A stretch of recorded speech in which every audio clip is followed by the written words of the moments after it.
क्या कोई किताब वक्त की कैद से आजाद होकर ये बता सकती है कि मुस्तकबिल में कुछ ऐसा होने वाला है जो नामुमकिन सा लगता है? मुस्तकबिल की खबर लाना हमेशा से हमारे लिए पूरी तारीख में एक दिलचस्प तरीन चीज है। आज हम इस मामले में कुरान मजीद के मौजज़ाती होने के गवाह बनेंगे। सदियों पहले कुरान मजीद ने मुस्तकबिल के बारे में इंतहाई गैर मुतवक्के वाक़यात की खबर दी जो कि सारा तवाज़न उलट पुलट करने जा रहे थे। कुरान मजीद ने सबको हैरत ज़दा कर दिया। एक मौज़े की तस्दीक 2 शहरों के जरिए हुई, जबकि दूसरे की तस्दीक 2 सल्तनतों के जरिए हुई। अगर आप कुरान मजीद के ये 2 अहम तारीखी वाक़यात के पैगम्बराना मौजज़ात जानना चाहते हैं तो यहाँ ये साल 603 है। हज़रत मोहम्मद सल्लल्लाहु अलैहि वसल्लम तकरीबन 32 साल के हैं, लेकिन आप सल्लल्लाहु अलैहि वसल्लम को अभी तक नबूवत नहीं मिली। उस साल 2 सुपर पावर्स आपस में बरसरे पिकार थीं। ससानियों ने बाज़ंतीनियों के खिलाफ ऐलान जंग किया और बहुत सी फतूहात हासिल करते हैं, जिसके नतीजे में बाज़ंतीनी सल्तनत को अपनी तारीख में एक बदतरीन ज़वाल का सामना करना पड़ता है। उन्होंने अपने कई इलाके खो दिए। आज के आर्मेनिया, शाम, इराक, मिस्र और पूरे अनातोलिया पर दुश्मन का कब्जा हो गया था। आखिरकार ससानियों ने अपनी फौजों को इस्तांबुल की सरहदों पर जमा किया, जो कि उनका दारुल हुकूमत था। उसी दौरान अवार कबाइल और सलाव कबाइल ने भी इस्तांबुल का मुहासरा कर लिया। कई सालों तक बाज़ंतीनी सल्तनत कई बदतरीन शिकस्तों का सामना करती है। फिर 616 में इस वाक़े की खबर आती है और मक्का के जरिए फैल जाती है और सारे बुत परस्तों ने जश्न मनाया। ये वही का 6ठा साल है। लेकिन वो किस चीज का जश्न मना रहे थे? जैसा कि बाज़ंतीनी मजहबन ईसाई थे, जो कि दीन इब्राहिमी है, लिहाजा इस दीन की बुनियाद पर वो मुसलमानों के ज्यादा करीबी थे। जबकि दूसरी तरफ ससानी आतिश प्रस्त थे, जो कि अकीदे के लिहाज से मक्का के बुत परस्तों से मिलता जुलता था। ससानियों के साथ इसी ताल्लुक की बिना पर वो हमारे नबी सल्लल्लाहु अलैहि वसल्लम को नौजुबिल्लाह नीचा दिखाना चाहते थे। वो कहते हैं कि जैसे ससानियों ने अहले किताब को शिकस्त दी, उसी तरह हम इन्हें शिकस्त देंगे। दूसरे अल्फाज में वो जो कुछ भी उस वक्त हो रहा था उससे खुश थे। वो हंस रहे हैं, मजाक उड़ा रहे हैं, लेकिन वो इस खबर से बिल्कुल लाइल्म है जो उन्हें मिलने जा रही है। आखिरकार सूरह रोम की पहली 5 आयात का नज़ूल होता है, जिसमें वो खबर मिली जिससे मुशरिकीन की खुशियां गम में बदल गईं। रोम मगलूब हो गए नजदीक के मुल्क में, और वो मगलूब होने के बाद अनकरीब गालिब आ जाएंगे। चंद ही साल में पहले और पिछले सब काम अल्लाह के हाथ में हैं, और उस दिन मुसलमान खुश होंगे। अल्लाह की मदद से मदद करता है जिसकी चाहता है, और वो गालिब रहम वाला है। तसव्वुर करें कि आप उस दौर में हैं। आप देखते हैं ससानी मुसलसल 10 सालों से बाज़ंतीनियों को शिकस्त देते हैं। वो आर्मेनिया, शाम, इराक, मिस्र और सारा अनातोलिया फतह कर लेते हैं, जबकि बाज़ंतीनी सल्तनत बदतरीन ज़वाल और तबाही का शिकार है।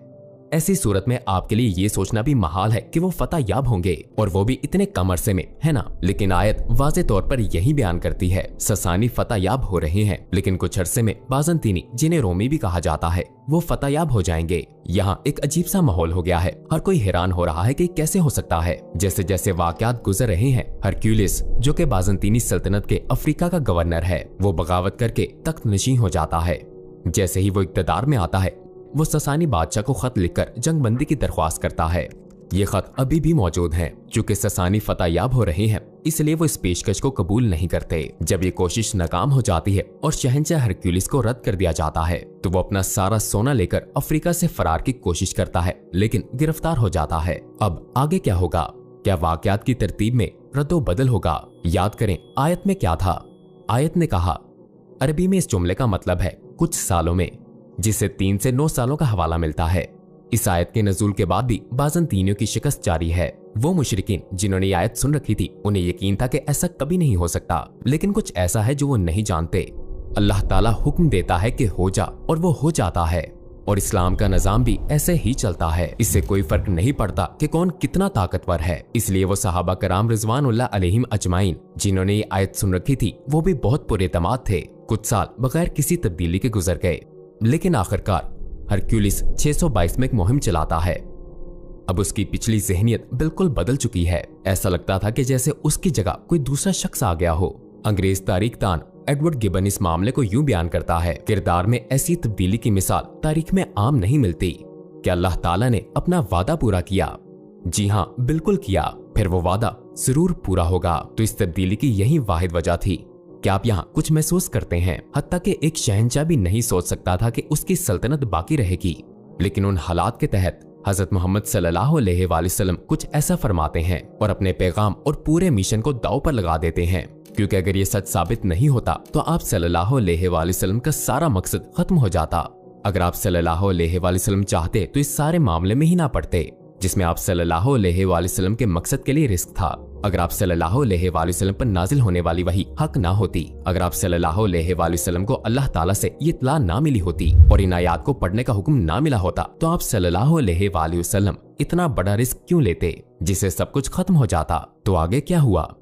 तैयारी मुकम्मल होने पर बाज़ंतीनी फौजों ने पेशकदमी शुरू कर दी और वो इतने कामयाब हुए कि अपने सारे मकबूजा इलाके वापस हथिया लिए और अपनी शिकस्त को फतह में बदल दिया। अब यहाँ थोड़ा वक्फा करते हैं और जायजा लेते हैं कि उस वक्त मुशरिकीन मक्का और मुसलमानों के दरमियान क्या चल रहा है।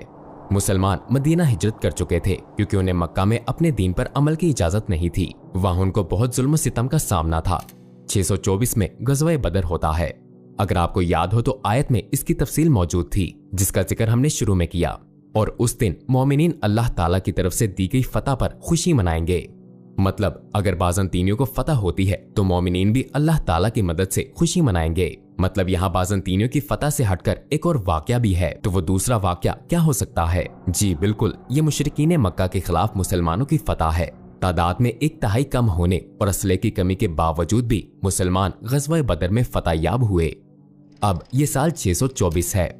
आयात का नज़ूल कब हुआ? साल 616 में। लिहाजा आयत के बताए गए अरसे में ये 2 मौजे होते हैं। अब मुसलमान बदर के मैदान में अपनी फतह का जश्न मनाते हैं और साथ ही आयत में रोमियो के बारे में की गई पेशगोई भी पूरी होती देख लेते हैं। क्या आप इस हैरतनाक कामयाबी के बारे में दूसरी तफसीलात जानते हैं? एक बाज़ंतीनी मौरख थियोफेंस कहता है, जब ये वाकयात वकू पजीर हो रहे थे तो उस वक्त बाज़ंतीनी फौजों के सिपाही तजर्बाकार न थे। इसी तरह एक और मौरख सुसैन वाइस बावर बताता है, बाज़ंतीनी फौजें ना तजर्बाकार, सुस्त, जंगी हथियारों और जंगी तजर्बे से ना बलद थीं। वो जिसे चाहता है फतह देता है। तो जाहिर है ये सब अल्लाह ताला की रजा से हुआ।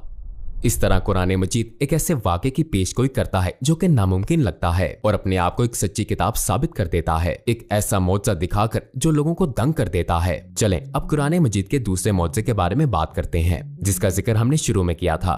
पहले मौजज़े के कई साल बाद एक और पैगंबराना मौजज़ा होता है। अब हम मदीना जा रहे हैं और ये हिजरत का 6ठा साल है। यहाँ मुख्तसरन सियाको सबक बताते हैं। हिजरत मदीना के बाद हजरत मोहम्मद सल्लल्लाहु अलैहि वसल्लम और मुसलमानों को 3 बड़ी लड़ाइयों का सामना करना पड़ा, बदर, ओहद और अहज़ाब। अब हम हिजरत के बाद 6ठे साल में हैं। उस वक्त माहौल में तनाव है। एक रात आप सल्लल्लाहु अलैहि वसल्लम वो ख्वाब देखते हैं जो कि इस्लाम का कोर्स बदल देगा। उस ख्वाब में आप सल्लल्लाहु अलैहि वसल्लम सहाबा कराम के साथ काबे की ज़ियारत फरमा रहे हैं। तो ये ख्वाब इतना अहम क्यों है? क्योंकि पैगंबरों के ख्वाब भी वही की हैसियत रखते हैं, इसलिए ये वाकया जरूर होना चाहिए। आप सल्लल्लाहु अलैहि वसल्लम बेदार हो जाते हैं और सहाबा कराम से इस ख्वाब का जिक्र फरमाते हैं और वो सब बहुत खुश होते हैं क्योंकि वो काबे से काफी अरसे से दूर थे, क्योंकि मक्का पर बुत प्रस्तों का कब्जा था। इसका मतलब है वहां बाहिफाजत पहुंचना बहुत मुश्किल है। लेकिन जो ख्वाब देखा गया उसकी रूह से अब वो जरूर जाएंगे। लिहाजा तैयारियां शुरू हो जाती हैं। पैगंबर सल्लल्लाहु अलैहि वसल्लम और सहाबा कराम ने कोई भी हथियार साथ न ले जाने का फैसला किया ताकि मुशरिकीन मक्का उनकी आमद को मुहासरा या हमला ना समझ लें। सिर्फ अपने चाकू रखे ताकि जानवरों की कुर्बानी कर सकें जो कि उम्रे के लिए रखे थे। एक लंबे और थका देने वाले सफर के बाद आखिरकार वो मक्का पहुंच गए। वहां उन्होंने हुदैबिया में अपने खैमे गाड़े जो कि मक्का से करीब एक इलाका है।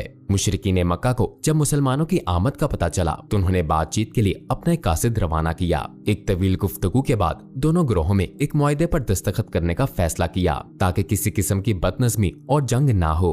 मक्का की तरफ से सुहेल इब्ने अमर आते हैं जिन्होंने उस वक्त इस्लाम कबूल नहीं किया था। शराइत पर बहस के दौरान कुछ इख्तलाफात होते हैं। मसलन जब दोनों ग्रोहों की तरफ से नाम मुआहदे पर लिखे जा रहे थे तो पैगंबर सल्लल्लाहु अलैहि वसल्लम का नाम बतौर मोहम्मद रसूलुल्लाह लिखा गया था, जिसका मतलब है कि मोहम्मद अल्लाह के रसूल हैं। लेकिन सुहेल इस नाम रसूलुल्लाह से इनकार करता है और कहता है कि मोहम्मद बिन अब्दुल्ला लिखा जाए। हजरत अली रज़ी अल्लाह अन्हु ये मुआहदा तहरीर फरमा रहे थे तो आप सल्लल्लाहु अलैहि वसल्लम ने उन्हें ये मिटाने को कहा और फरमाया कि ठीक है, जैसे वो चाहता है वैसा ही करो। लेकिन हजरत अली रज़ी अल्लाह अन्हु इस जुमले मोहम्मद रसूलुल्लाह को मिटाने से मना फरमा देते हैं। तब आप सल्लल्लाहु अलैहि वसल्लम ने फरमाया कि मुझे बताओ ये कहाँ लिखा है, मैं खुद इसे मिटा दूंगा। लेकिन सिर्फ यही मसला नहीं था, मुआहदे की शराइत मुकम्मल तौर पर मुसलमानों के खिलाफ थीं। मिसाल के तौर पर इसमें दर्ज था कि मुसलमान अगले साल उम्रा करेंगे, मतलब आप सारा रास्ता तय करके वहां पहुंचे लेकिन मक्के में दाखिल हुए बगैर वापस जाएंगे और काबे की ज़ियारत के लिए पूरा साल इंतजार करेंगे। और जब अगले साल वो वक्त आएगा तो मुसलमानों को शहर में सिर्फ 3 दिन क़याम की इजाजत होगी।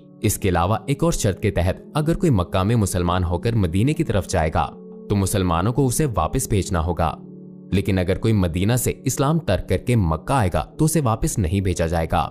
ये शराइत मुशरिकीन मक्का ने तजवीज़ की जो कि बिल्कुल मुसलमानों के खिलाफ थीं, लेकिन आप सल्लल्लाहु अलैहि वसल्लम ने तसादुम से बचने के लिए तमाम शराइत कबूल फरमा लीं। तसव्वुर करें कि उस वक्त सहाबा कराम ने क्या महसूस किया होगा। ये बहुत बड़ी मायूसी की बात थी, लेकिन जहां तक इस मुआहदे का ताल्लुक है, इसे देखकर ऐसा लगता था कि जैसे मुसलमानों को लड़े बगैर ही शिकस्त हो गई। अब यहाँ कुछ सवालात हैं कि अब क्या होगा, हमने ऐसी सूरत हाल पर समझौता क्यों किया। नबी सल्लल्लाहु अलैहि वसल्लम ने तो ये अपने ख्वाब में देखा था, फिर भी हम काबा में क्यों दाखिल नहीं हो सके? क्या वो वादा पूरा नहीं होगा? अब जबकि सब परेशान हाल मदीना वापस जा रहे थे कि अल्लाह ताला ने एक पूरी सूरत नाजिल फरमाई, सूरह फतह, जिसने तमाम शकूक व शुबहात दूर कर दिए और सबके दिलों में मौजूद सवालात का जवाब दे दिया। अल्लाह ताला यूं फरमाते हैं, बेशक अल्लाह ने अपने रसूल का ख्वाब सच कर दिखाया कि अगर अल्लाह ने चाहा तो तुम अमन के साथ मस्जिद हराम में जरूर दाखिल होगे, अपने सर मुंडाते हुए और बाल कतराते हुए बेखौफो खतर होगे। बस जिस बात को तुम ना जानते थे उसने उसे जान लिया था, फिर उसने उससे पहले ही एक फतह बहुत जल्दी कर दी। इस आयत में मुस्तकबिल के 2 मौजों का जिक्र है। तसव्वुर करें मुसलमानों की सूरत हाल बिल्कुल शिकस्त खुर्दा है। मुआहदे के मुताबिक अगर मुसलमान उम्रा अदा करने आते भी हैं तो उनके लिए बेखौफो खतर ऐसा करना मुमकिन नहीं, क्योंकि मुशरिकीन मक्का उनको नुकसान पहुंचा सकते हैं, उनके लिए कोई फंदा बना सकते हैं। लिहाजा इस खबर का सच होना बाकी था कि या तो अक्सरियत इस्लाम कबूल करेगी या फिर मक्का मुसलमानों के हाथों फतह हो जाएगा। ज्यादा अरसे बाद नहीं बल्कि सिर्फ 2 साल में ये दोनों बातें वकूअ पजीर हो गईं और मुसलमानों ने बगैर किसी जंग के मक्का फतह कर लिया। उन्होंने शहर पर कब्जा किया जिसमें उन्हें दाखिल होने की इजाजत न थी। दूसरे अल्फाज में जैसे कि अल्लाह ताला ने फरमाया, बेशक अल्लाह ने अपने रसूल का ख्वाब सच कर दिखाया और फिर मुसलमानों ने बिना किसी खौफ के उम्रा अदा किया। अब इस आयत में मुस्तकबिल के बारे में दूसरी खबर क्या है? याद करें कि आयत में आखिर में क्या कहा गया, बस जिस बात को तुम ना जानते थे उसने उसे जान लिया था, फिर उसने उससे पहले ही एक फतह बहुत जल्दी कर दी। दूसरे अल्फाज में ये फतह हुदैबिया से वापस आने के बाद बहुत जल्द नसीब हुई।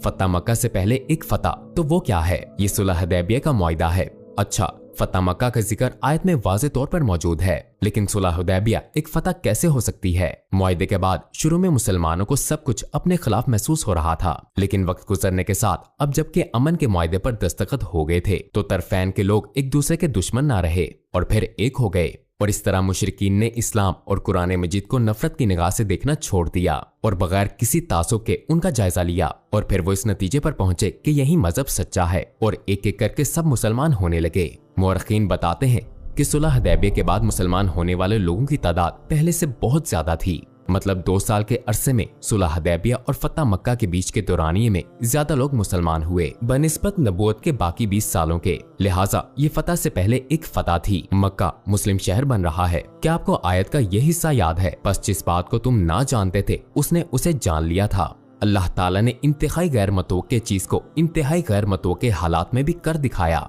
और उस वक्त के लोगों और आज पूरी दुनिया को भी वर्ता हैरत में डाल दिया है। और कुरान मजीद ने मुस्तकबिल के बारे में ऐसी शानदार खबरें देकर ये साबित कर दिया है कि ये किताब वक्त की कैद से आजाद है और इसका मुसन्निफ उस वक्त का, वजूहात का, कायनात का और इसमें मौजूद हर चीज का मालिक है।